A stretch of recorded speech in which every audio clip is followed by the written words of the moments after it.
Ora, muito boa tarde, cá estamos novamente, canal Lab Reativos, conversas sobre saúde mental. Tiago e Nuno. Boa tarde, Nuno, Tiago. boa tarde. Então,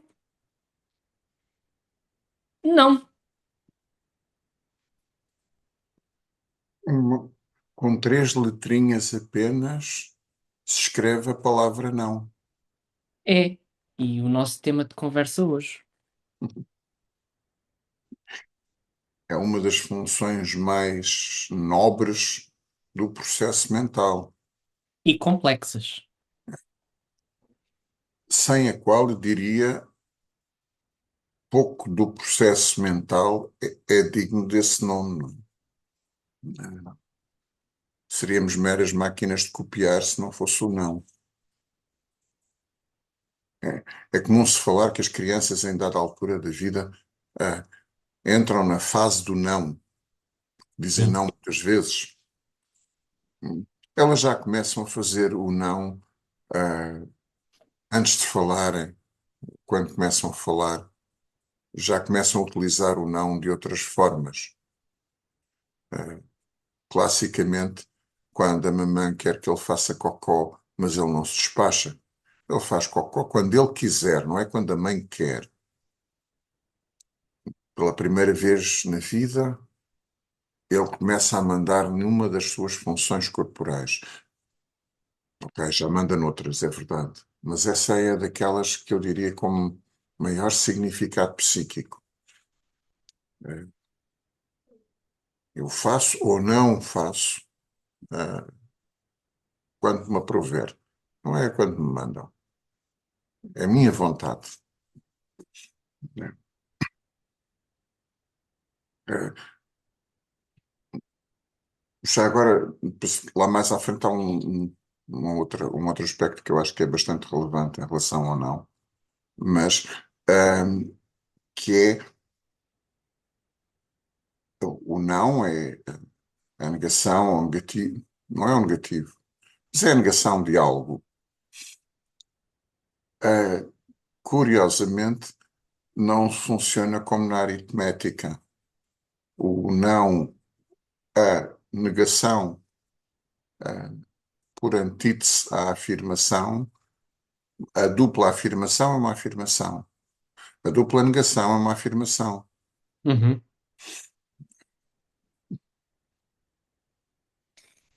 É. ah, Subscrevo aqui que acrescenta que o dizer que não, que muitos pacientes ah, trazem essa grande dificuldade de dizer que não, é uma arte.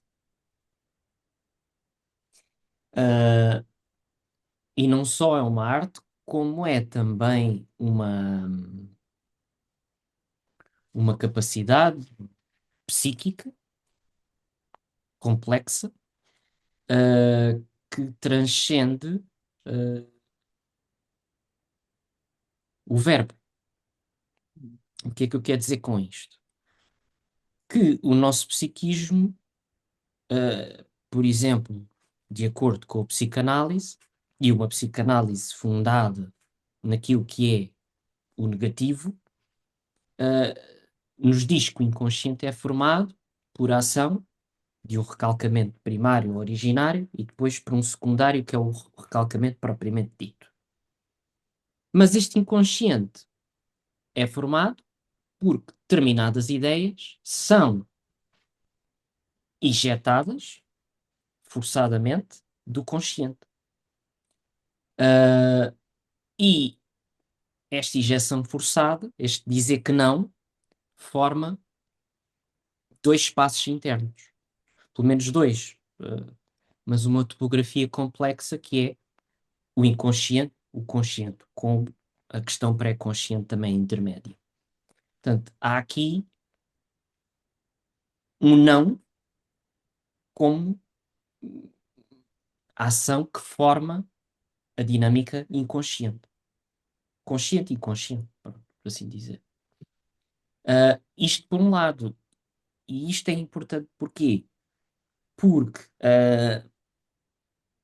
a formação desta topografia em particular traz-nos aquilo que é, supostamente, e aqui já estou a extrapolar e ligar várias teorias de vários autores, a capacidade de nós pensarmos os nossos próprios pensamentos, de uh, metabolizar a nossa vida psíquica, os nossos conteúdos que necessitam dessa transformação.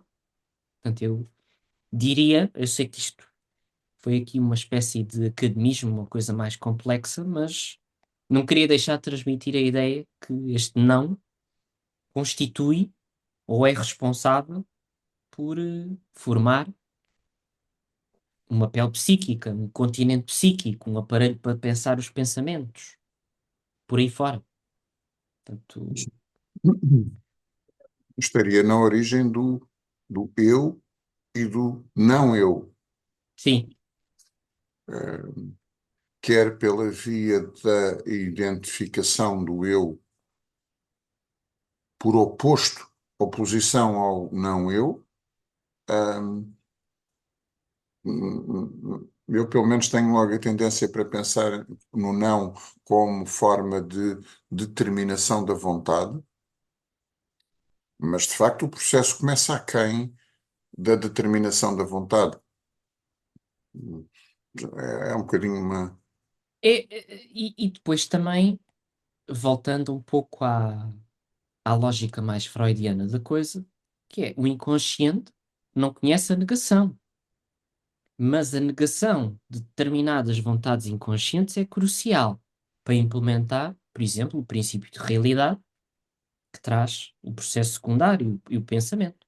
Portanto, a capacidade do sujeito não atuar imediatamente segundo uma lei de satisfação imediata, mas poder coibir essa descarga e procurar aquele prazer ulterior mais seguro, que já várias vezes temos falado aqui. Portanto, ultrapassar ou criar um princípio de realidade sob este princípio de prazer. Ok, mas antes. A questão é o que tu estás a falar de inconsciente e de um ego em relação com a realidade. Uhum, Ok. Mas eu estou a pensar de uma fase em que o ego está a nascer, em certo. que o ego está a começar a formar-se e para se formar, e não consegue formar-se enquanto não se distinguir do não eu, do que me é exterior. É o não que ajuda a formar a pele. A tal, o que é que sou eu e o que é fora de eu. Eu ia dizer É, oposto de eu, mas não é o oposto. É aquilo que não sou eu. A definição dos limites do eu, no fundo. sim. Aí, pegando no que estás a dizer, ahm, pronto, eu tenho um. Eu sou epistemologicamente virado para a psicanálise do negativo, ah, mas sim, concordo contigo. Há esse caminho que determina muito a questão mais intrapsíquica que eu estava a descrever, sem dúvida. E podemos até pegar no exemplo, já muitas vezes que pegámos aqui, da mãe suficientemente boa, ah, de uma mãe que satisfaz a ilusão e a omnipotência ao início da vida, adaptando-se de forma absoluta às necessidades do bebé e que o faz não distinguir o eu do não eu. Mas isto é necessário nesta altura. Portanto, se desfazer esta omnipotência. Exatamente. Pronto, É a condição sem a qual não pode haver vida. exato. Portanto, mas aqui não há eu e não eu. Não. Pronto. Ainda não. Mas esta mãe, e aqui eu sei que estou a falar de uma epistemologia diferente daquela que eu estou ou sou apologista, mas eu considero que esta mãe suficientemente boa como tu sabes, a determinada altura, e é por isso que ela traz consigo o suficiente, ou seja, a maternagem ou maternagem suficiente, que é gradativamente vai se adaptando, mas vai se retirando. E esse retirar-se, depois de determinadas condições mais iniciais terem ocorrido favoravelmente, eh, vai trazer descontinuidades, momentos de ausência. Eh, Essas ausências, por exemplo, o Bion chamava a isto a realização negativa. Portanto, o mau objeto é o objeto ausente. O bebê é obrigado a transformar. O bebê, criança pequena, já, não sei. Será obrigado a testar aquilo que foi instalado na omnipotência. E eu acho que há um caminho aqui da ausência, ou destas ausências, que testam este protocontinente, ou este princípio de continente psíquico, ao não, até chegarmos à questão do não em si. Sim. O não como oposição, mas repara, o não como oposição, para haver oposição é necessário que haja uma posição, que Uhum, haja algo definido. Eh, Estamos aqui a falar é de algo que antecede a existência do, do eu, da posição, e, e que é precisamente na- a não existência. É, tu falaste da criança mais pequena, da mãe suficientemente boa que supre. A mãe suficientemente boa, por natureza, não supre todas as necessidades do bebê. Dou-te o exemplo, a mãe suficientemente boa dava-lhe oxigênio pelo cordão umbilical e depois parou. A mãe suficientemente boa dá a mama quando o bebê pede, mas o bebê pede quando já sentiu a necessidade. Portanto, há, por definição, há sempre uma decalagem entre a necessidade que o bebê sente e aquilo que a mãe suficientemente boa lhe entrega. E é nessa decalagem que começa a criar-se o princípio da realidade. Não sei se poderá falar nisso, mas um contacto com uma não omnipotência. E esta não omnipotência,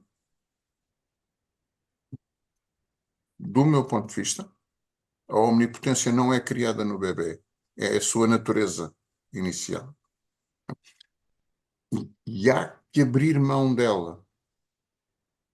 E o bebê vai abrindo mão dela, quer queira, quer não.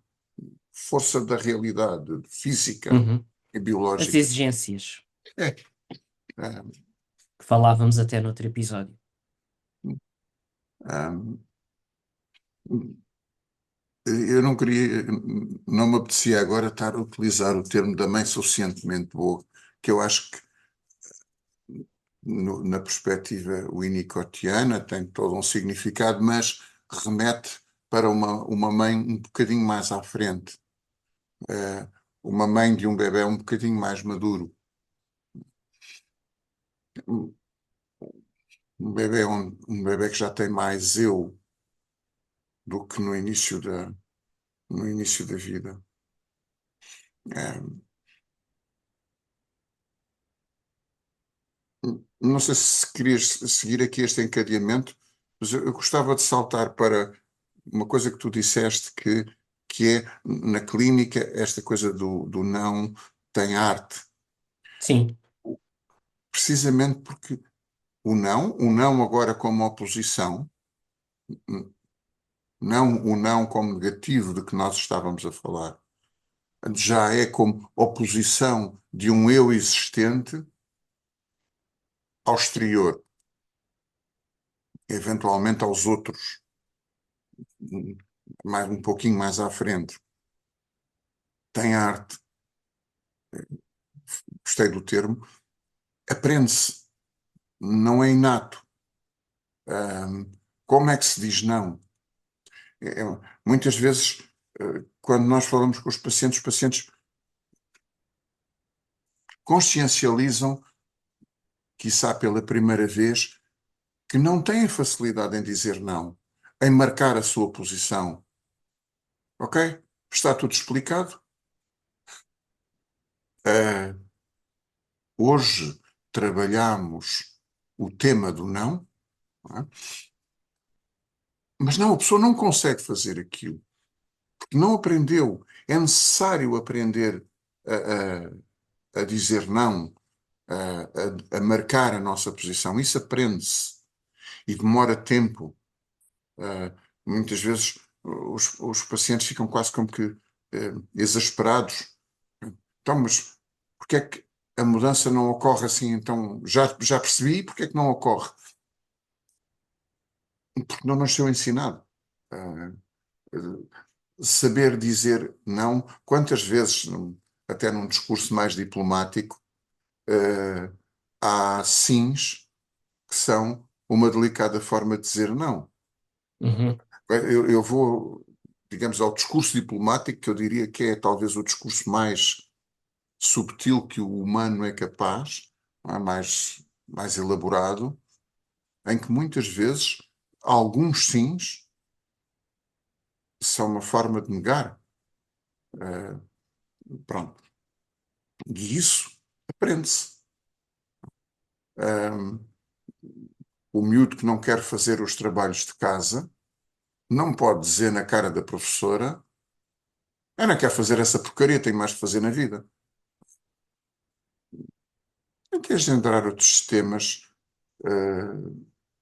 de não fazer, não o quer fazer. Mas, e só para não monopolizar eu, a conversa toda, eu acho que muitas vezes na, na, na fantasia, no simbólico, eu vou dizer do paciente, todos nós, o não entronca no negativo. E se eu disser que não, muitas vezes, eu fico no vazio. Ou seja, se eu disser não, eu corto a relação com o outro. Sim, E ao cortar a relação com o outro, fico no vazio e num espaço de experiência mental parecido com o do início da vida. E certo. do início da vida naquilo que ela tem de pior, que é a fome, o frio, a morte iminente, o desamparo total. Então, hum, é melhor dizer que sim desta vez. E eu vou-me conformando com o que me rodeia, mesmo quando isso me é adverso.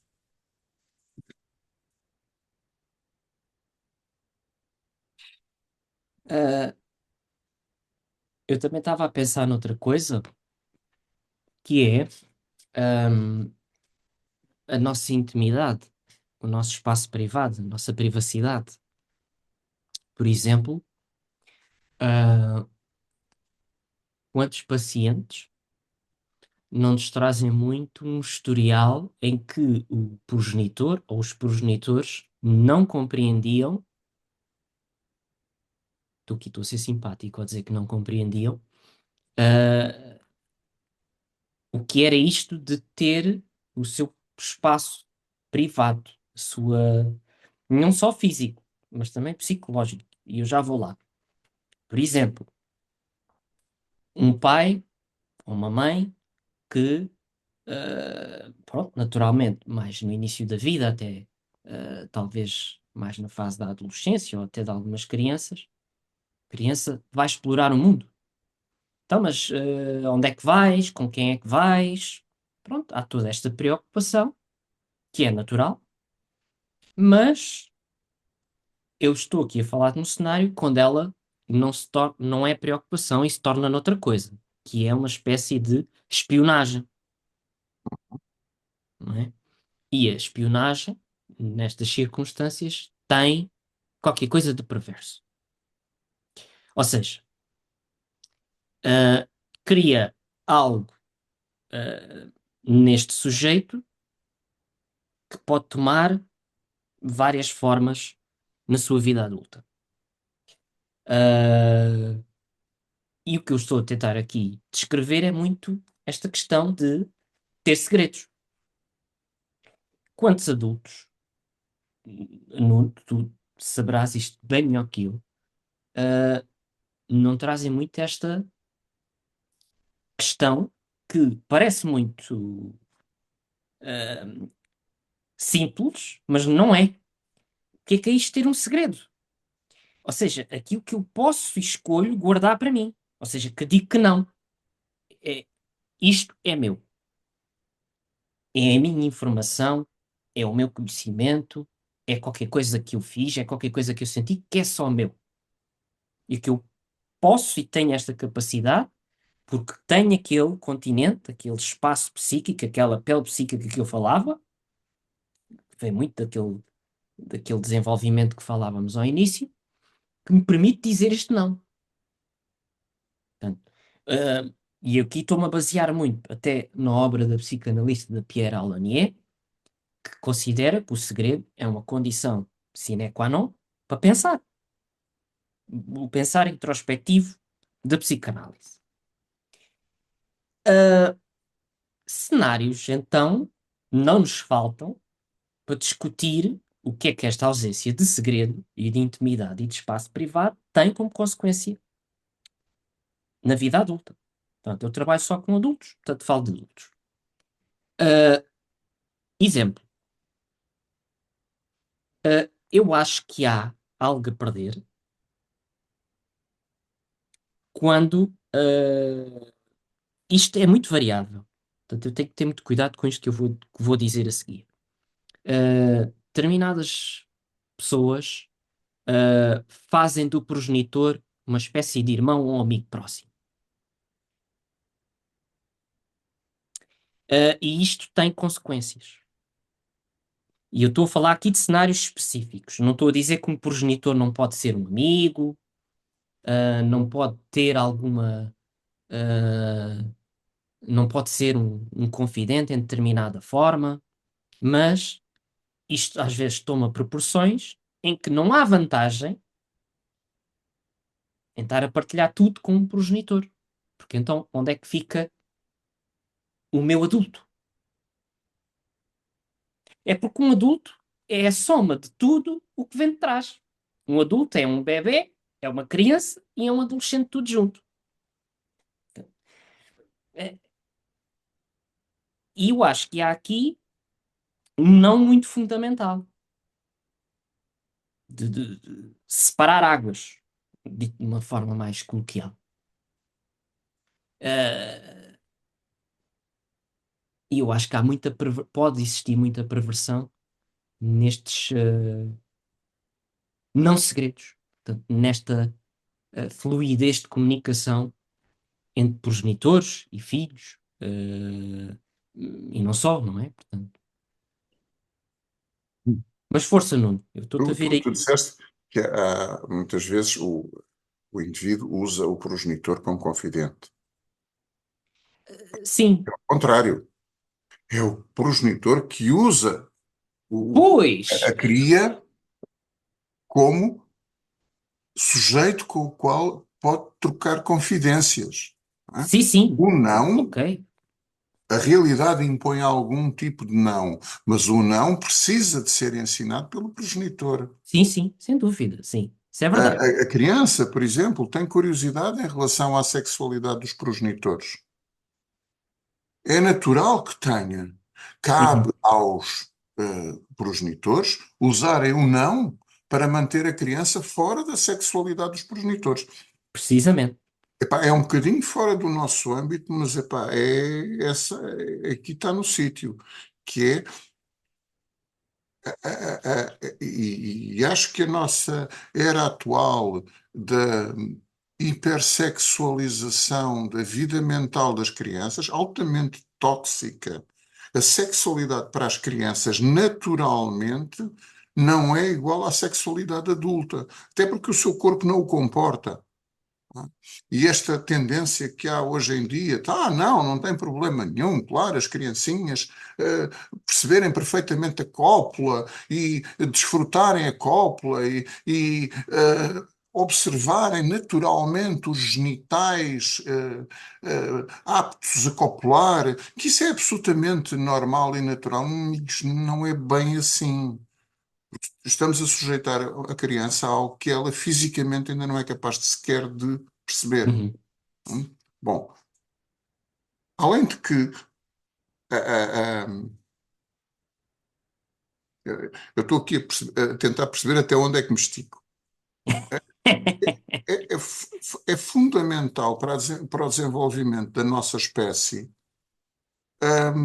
porque a nossa espécie é das poucas, há outras, mas não são muitas espécies, em que as crias continuam ao cuidado dos adultos quando os adultos estão a procriar novamente. A maior parte das espécies, as crias já maturaram o suficiente para se afastarem dos progenitores, quando os progenitores entram em cio e voltam a procriar. Como nós temos um tempo de sociabilização aberrantemente longo, comparado com outras espécies, a nossa espécie foi desenvolvendo mecanismos, quiçá biológicos, quiçá sociais, não sei, em que nós mantemos as crianças um pouco afastadas da sexualidade adulta. E isso é fundamental para o seu bom desenvolvimento. Exato. Vou ser um bocadinho chocante. O que seria de uma criança, rapaz ou rapariga, que está a descobrir a sua sexualidade e tem ao lado um pai ou uma mãe que é um potencial objeto sexual também? Pronto, já choquei, já chega. Portanto, este, este interdito, é natural que a criança tenha curiosidade, mas há um ponto de interdito, devem ser os adultos a apresentar o não à criança. E eu acho que os adultos, ao apresentarem o não à criança, também estão a legitimar o não da criança para com os outros. Ou Exatamente. seja, mais uma vez, de uma forma absolutamente caricatural, tu não entras no quarto dos pais quando eles estão a copular e nós também não entramos no teu quarto quando tu te estás a masturbar. Pois, porque há bolhas privadas. Portanto, Exatamente. há bolhas privadas, há espaços privados e esta privacidade tem limites. E Uhum. há aqui muito inerente este não. É, é- é fundamental não só para aquela parte interpsíquica toda que falámos ao início, mas também para o intersubjetivo. Para, Claro, ah, no início não há intersubjetivo, porque não há eu nem o outro. Não há eu nem o não eu. E ainda menos há o outro no meio do não eu. Mas quando eles começam a existir, é necessário que continue a existir uma pele que me separe do outro. Essa pele que me separa do outro permite-me viver ao pé do outro. Porque senão a única solução é fugir para muito longe do outro. É meramente pictórico. Não, não sim, há para sim. onde fugir. Pois. Tu há bocado falaste de uma necessidade desta pele conter o pensamento. E há é um chavão, mas pronto, é importante. Na psicose esquizofrénica, um dos sintomas típicos é o da difusão do pensamento. O paciente tem a sensação que os outros sabem o que ele pensa. Uhum. Por vezes, julga saber o que é que os outros pensam. Ahm, não é na psicose esquizofrénica, mas é, por exemplo, na perturbação delirante erotomaníaca, em que o indivíduo sabe perfeitamente que a Madonna está apaixonada por ele. Ela é que ainda não descobriu.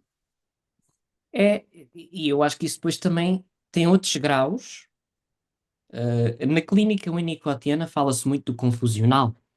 Uh, e, e- e- por exemplo, eu não sou winnicottiano, Mas, Mas olha que apareces. há determinadas pessoas, por exemplo, quando têm hemorragias discursivas muito grandes, ah, ou seja, são uma autênticas metralhadoras a falar e provocam um sentimento de confusão no terapeuta. Não é estranho nós pensarmos, ok, esta pessoa está a assumir que eu estou a preencher as lacunas ou que eu estou consciente desta informação. Portanto, criar ali uma espécie de resumo, que não é um resumo, não é? Não é uma síntese, é tudo menos uma síntese. Há muitas peças que faltam e que são assumidas, não é? Projetivamente, no terapeuta. Portanto, é importante. Eu, por exemplo, faço assim. Eu contenho muito essas hemorragias discursivas com perguntinhas, interrompo. Mas eu não percebi. Aqui, o que é que faltou aqui? Portanto, complementar. Pronto. Eh, isto, eu estava a tentar criar em um pouco um cenário análogo àquela difusão de pensamento que falavas na psicose Uhum, uhum. esquizofrénica, Sim, porque, sim. Repara, e é um funcionamento muito arcaico.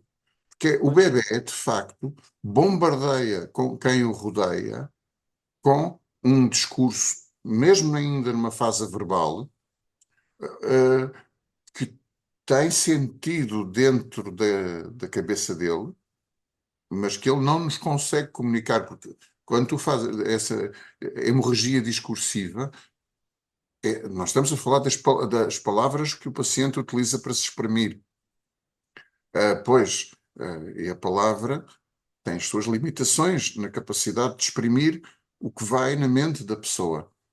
Eh, ainda mais nestes casos. Nós, à medida que vamos amadurecendo, eh, vamos tendo consciência do que é que as nossas palavras estão a transmitir ao outro. Mas, quando somos menos maduros, não temos muito essa consciência, então há a tal hemorragia discursiva eh, em que não é evacua, ok, pronto, ok, vamos deixar o evacua, que é mais simples, em que se evacuam sentimentos, ideias, pensamentos, restos, partes, e se espera que o outro, neste caso a figura materna, consiga fazer pontes de significados onde eles faltam, etc. Sim, e nessa altura, eu diria, nem sempre é para conter, porque há hemorragias que se a gente tenta tapar, ai ai, aquilo corre mal, porque não é Sim, suportável, aquilo convém precisa de sangrar, sair. sim, é É, verdade. ah, Aí é deixar sangrar, sim, é verdade. é, lá está. O terapeuta bom terapeuta é aquele que percebe quanto é que pode sangrar, pensando nas sangrias Uhum. medievais e posteriores, não é? Até até há um século atrás ainda se faziam sangrias, eh, na- em que o indivíduo precisava de libertar sangue, não é? De deitar aquele sangue fora, que era demais, e depois chegava ali a um certo ponto, está bom, não é sangrá-lo completamente, deixar sair, se calhar, aquela pressão emocional que força aquela forma de exprimir, e depois, no ponto certo, então, intervir para chamar à elaboração do que está a ser dito.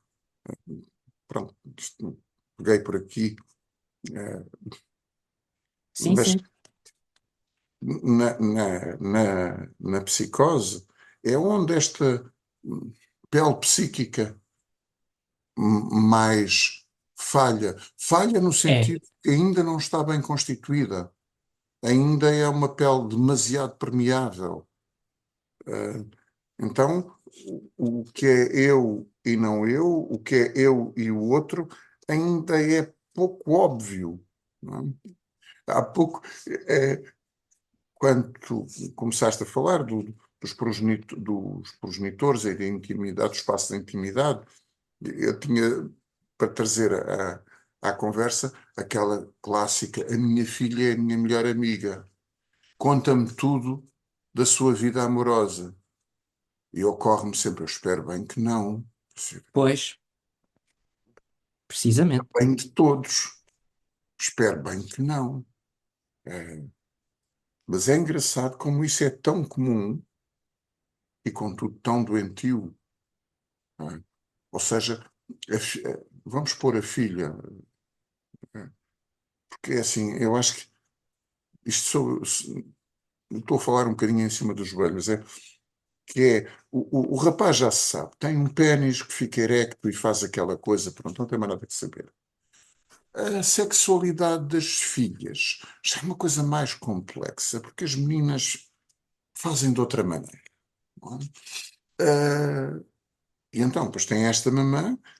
Normalmente, eu acho que as mamãs que têm esta conversa não devem ter uma vida sexual lá muito satisfatória. Não é? Imiscuem-se na vida psíquica, sexual do. Estamos a pôr a sexualidade, mas isto é verdade para uma série de de Sim, outros sim, campos da atividade psíquica. sim, sem dúvida. Eu sei o que é que o meu filho pensa. Isto é. Aí é que está.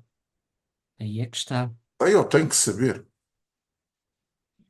É, Eh, há duas coisas aqui que eu não queria deixar de dizer, que é, quando este desafio, por exemplo, é trazido, portanto, estas relações, ah, como é que eu ia dizer? Ah, afetivamente promíscuas, com um grau de promiscuidade endogâmica, qualquer coisa assim deste género. Ah, subscrevo totalmente.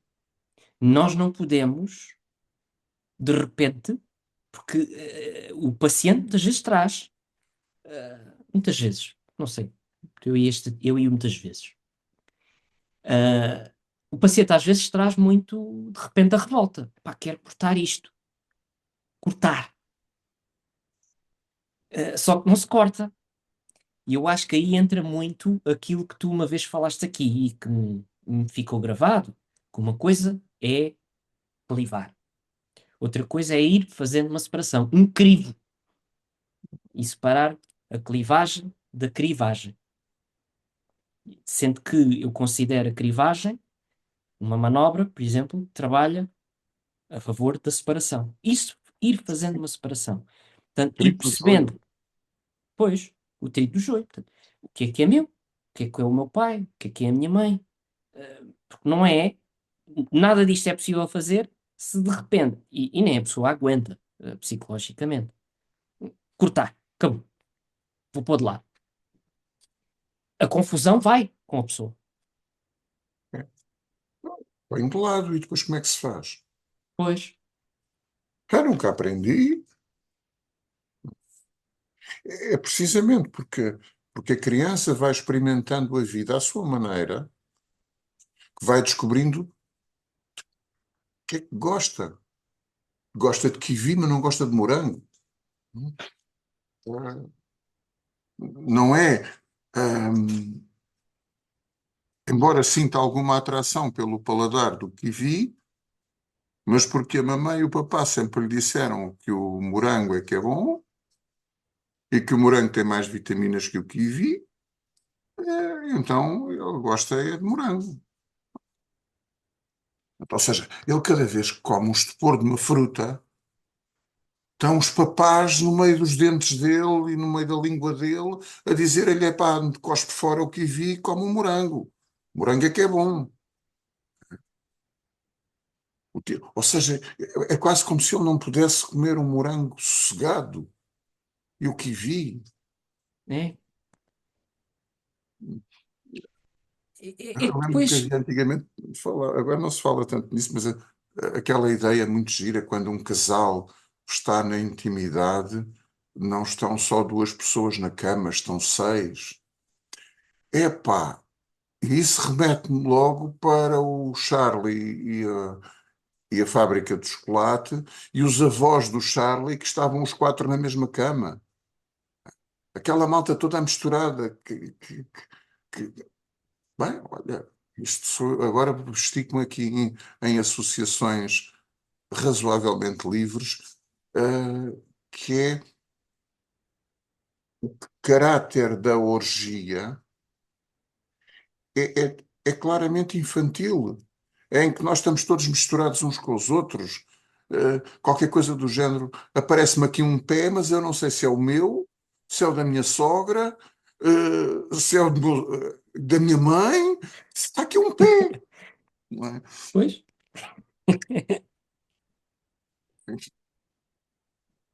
sem dúvida. Eh, Olha, Essa eu nunca há tinha bocado pensado, falaste também mas de uma coisa engraçada, que é este caráter de espionagem, sim, ah, que nesta intrusividade na mente do outro. Sabes, eu tenho muito respeito pelos espiões. É uma profissão lixada. Epá, digam o que disserem. Ela existe, faz falta. Ah, num mundo perfeito não seria necessário existir, mas o mundo não é perfeito. uhum, E ao contrário do que a cinematografia norte-americana nos impinge, que quando nós encontramos um espião inimigo, damos cabo dele. Não. Quando nós encontramos um espião inimigo, nós damos-lhe acesso a informações. Porque agora sabemos que ele é espião e sabemos que informações é que lhe podemos dar. Onde é que eu quero chegar com isto? sim, Já imaginaste o autêntico novelo perverso de se a minha mãe quer que eu diga que tenho uma namorada assim, assado, ou frito ou cozido. Mas, de facto, o que eu gosto mesmo é daquela miúda gótica, eh, com a qual fico a fumar um charro e a falar sobre, filósofos contemporâneos. Então, eu tenho uma segunda namorada que apresento em casa, não é? Para fins, fins de declaração à autoridade tributária, não é? Mas a que eu gosto é a outra. pois, E estou só a caricaturar de uma forma muito simplista. Isto origina autênticos novelos de espionagem e contra-espionagem que são enlouquecedores, exato, e em que o eu se dissolve. Que, afinal, em vez de eu poder assumir para mim, olha, que gosto de quivis, gosto mais de quivis do que de morangos. Não, há uns sítios em que gosto de morangos, há outros em que gosto de quivis, há outros em que eu não gosto de fruta. Uh, quem sou eu, afinal? sim, sim, sim. Tal e qual isso. Epá, É, tem uma coisinha que eu queria pegar acerca do não, que eu acho que também é força. muito relevante, que é quando o não, o símbolo não, a palavra não, é utilizada porque é importante ser utilizada, mas não tem um significado de oposição ou de negação por trás. Ou seja, o não é mais conforme do que o mero sim. O não é perversamente conforme. Não é? Agora não se usa muito essa designação, mas nos anos 60, 70 falava-se muito dos nem-nem. Nós hoje temos, não se usa o termo, mas hoje em dia, na nossa vida social, nós temos muitos nem-nem. Não são uma coisa nem a outra. É quase como se fosse um não pelo simples facto de dizer não. Eu digo não não é que eu tenha alguma alternativa ao que me está a ser apresentado. Eu digo não como forma de oposição cega, em amálgama ao que me rodeia. É tipo um não genérico. Sim. É qualquer coisa do género, o tipo que se senta à mesa no restaurante e perguntam-lhe, quer? Não. Eu até estava a pensar mais na própria clínica das perturbações alimentares, por exemplo, na anorexia. Não. É um não, mas não é um não simbólico, uma recusa, uma Mas é uma recusa renegação. muito mais do que a alimentação. Pois, claro, com certeza. O que dá nas vistas, e eu não sou um perito em perturbações alimentares, mas o que dá nas vistas é recusa alimentar. Mas quantas outras recusas alimentares o indivíduo anorético não faz? Eu, quando digo de indivíduo anorético, porque a anorexia alimentar é uma perturbação que afeta quase exclusivamente raparigas. Exato. Mas provavelmente existe um psiquismo anorético tanto em raparigas como em rapazes. E onde o não é, é genérico. Não, não é. Lá está. Se eu digo não gosto de morangos, porque gosto mais de outra coisa, eu estou a limitar-me em relação aos morangos. Mas quando eu digo não gosto em genérico, eu não me estou a Faltou eu na limitar a frase. nada. Hum? Faltou eu na frase. Não gosto. E aqui estou a falar também simbolicamente. Eu não gosto disto. Sim, sim, sim, sim. Está na minha identidade. Portanto, até falávamos disso há bocado, não, acabámos por não falar, porque há aqui uma questão também muito identitária. Eu não gosto disto. É muito diferente desse não que tu estás a dizer de não. Simplesmente não. Um simplesmente não, que é um porque sim, não sei, Olha, é, não é? Um não porque sim. Ah, de outro não, que traz consigo tudo,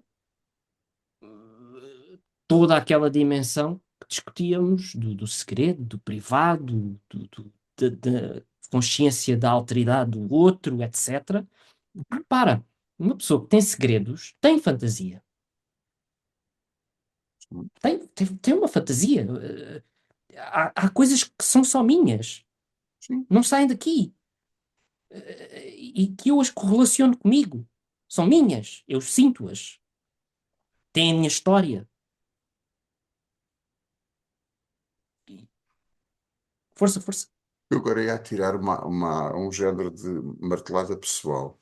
Estava há uns anos, pá, trabalhei numa equipa muito, muito perversa.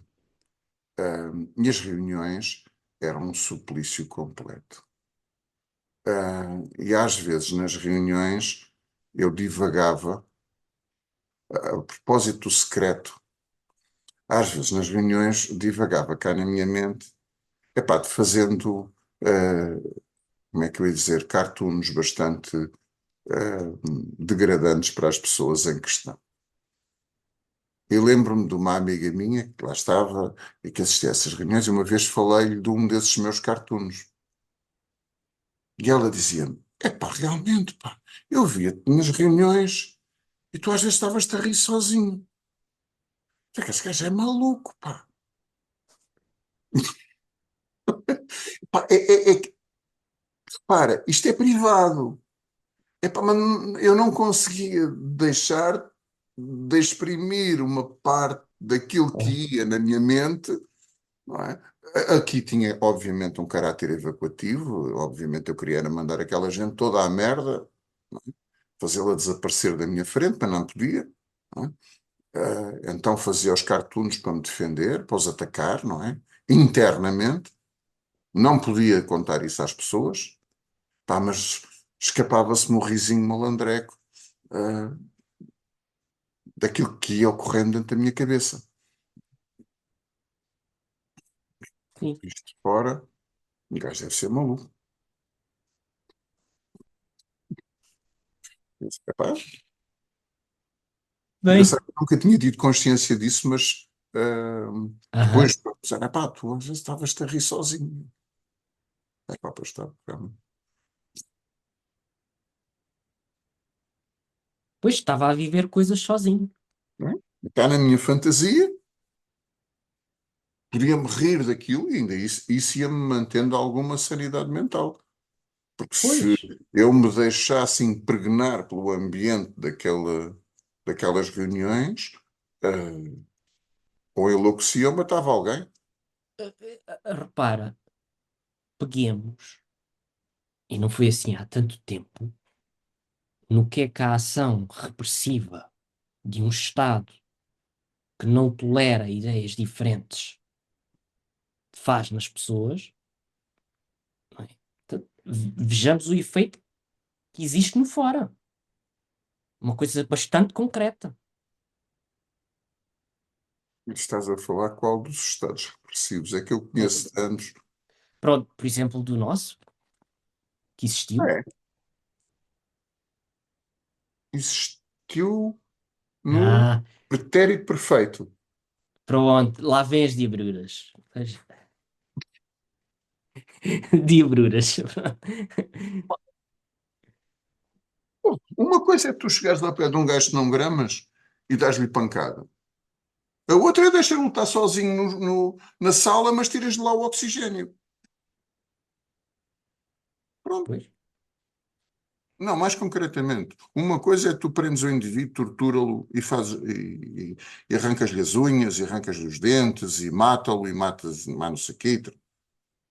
A outra é crias à volta dele uma aura de, em última análise, até de difamação, e esse indivíduo deixa de conseguir arranjar emprego, deixa de conseguir ganhar a vida, e pagar as suas contas, e fica numa situação de vida, muitas vezes, limítrofe, não é?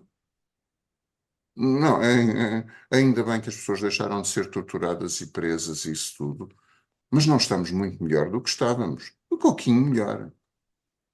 É bom que as pessoas tenham consciência que não nos afastamos assim tanto da PIDE como isso. pois, compreendo o teu ponto de vista.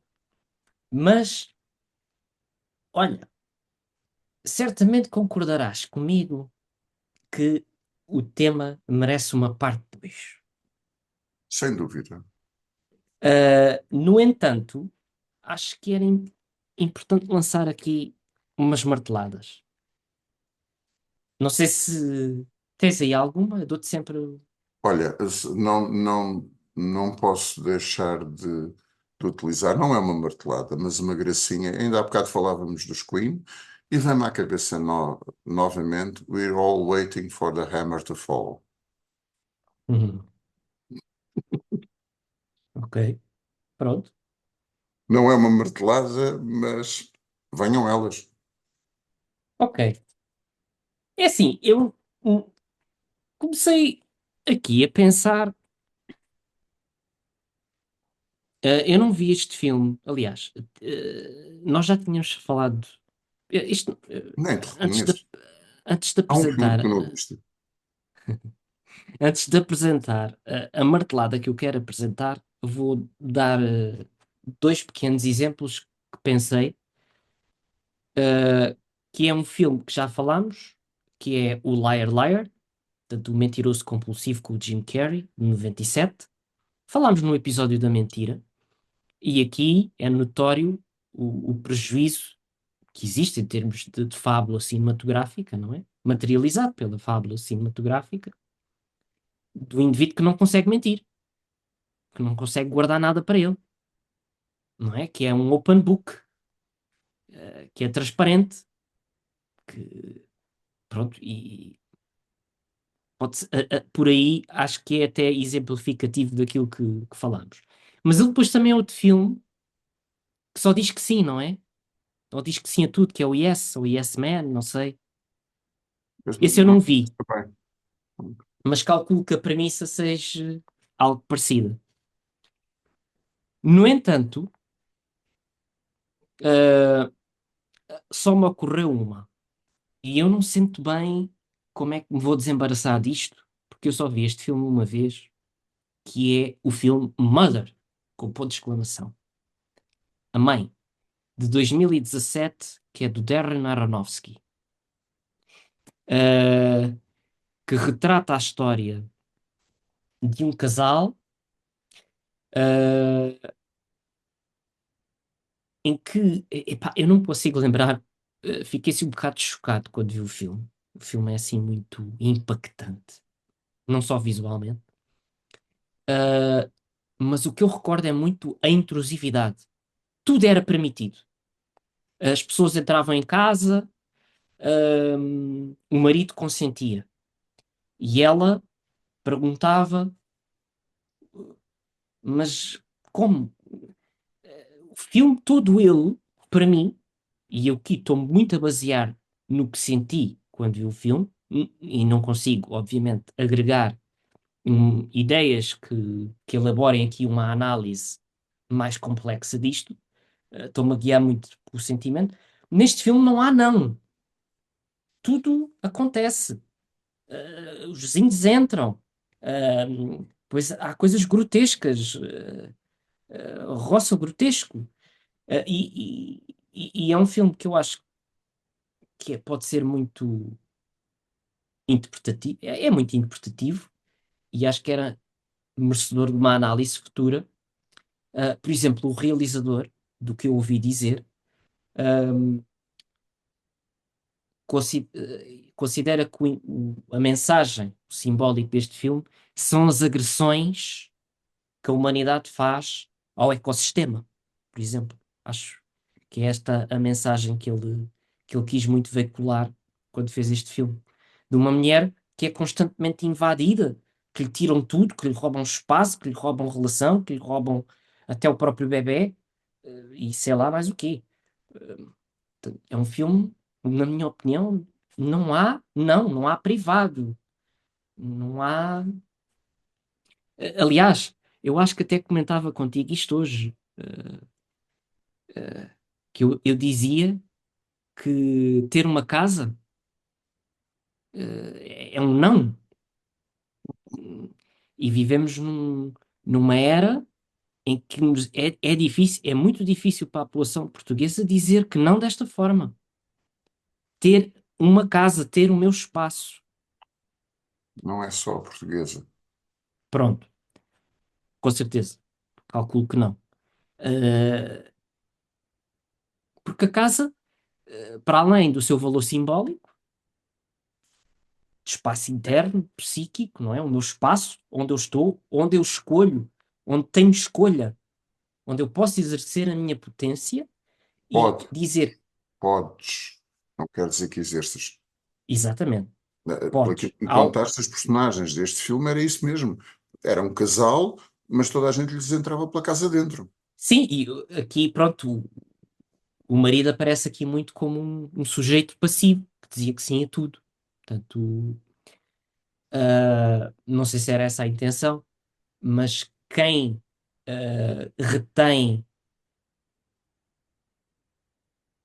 esta sanidade perante o dizer que não é? O poder dizer que não é ela, é a mãe. E é ela que sofre e é constantemente invadida, estropiada, violada, eh, pronto, em toda a sua intimidade. É um filme impactante. Mas pronto, eu não queria deixar de dizer que era muito o que conversávamos hoje. A casa, ter uma casa, tem um valor simbólico, não é só ter uma casa. A casa é muito representativa Sim, sim. De um do nosso interior e espaço. exterior. Sim, sim. E acho que há muito a possibilidade de dizer que não. Eu tenho uma casa, eu posso escolher quem é que entra, quem é que eu posso Uhum. convidar A, B, C para entrar no meu espaço e vivenciá-los, experienciá-los de outra forma que não é possível lá fora. Por exemplo, Quer dizer, Tiago, eu tive-me aquele termo que aquela expressão que tu utilizaste do grotesco. sim, Eu- Quase tudo no cuidado a um bebé é grotesco.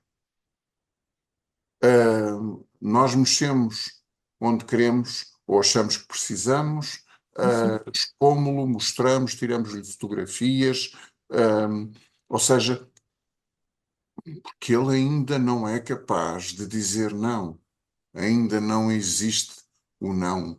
Então, e se o indivíduo se mantiver a ele próprio nesse estadio de desenvolvimento, então as visitas vão-lhe entrar pela casa dentro, vão-lhe ver o rabo, vão ver a mamã mudar-lhe a fralda, vão mexer-lhe isso é em publicidade surgiram aí uns anúncios, um anúncio que tinha uma certa graça, que era o sobrinho que ia lá ao chá das tias e todas elas lhe faziam festinhas e davam-lhe beliscões e depois ao final o miúdo, era um adolescente, tinha a cara toda repuxada. Aquilo era um anúncio de qualquer coisa porque estava bem engendrado. No final o puto tinha a cara toda amassada pelos beliscões das tias. Portanto, juntando a este grotesco, a criança não quer. Percebe? Não quer porque não E, gosta. pois, e aqui voltamos muito ao tópico que falávamos há bocado, que acrescenta aqui agora o conceito ou palavra de violência, a intrusividade, não é? Não há chaves, eu não há portas fechadas nesta casa. Não podes criar o teu espaço privado dentro do meu teto ou debaixo do meu teto. Sim, É assim, isto pode ter um efeito progrediente no sentido do sujeito se mobilizar, dizer, ok, não posso, mas um dia vou poder. Agora, é preciso existirem outras condições muito começa favoráveis para mais isso cedo. se poder. Teria que começar mais cedo. Pois, pois, E mais uma vez, não é o quarto da criança que tem que estar fechado. É o quarto dos pais, o primeiro a estar fechado. Tu pois. aqui não entras. Esse é que tem que estar fechado. Que é Exatamente. para que a criança vá percebendo que há espaços onde não se pode entrar. Há espaços que ele próprio também tem onde não se pode entrar. Que os adultos respeitam o meu espaço, não entrando nele. Isso é fundamental.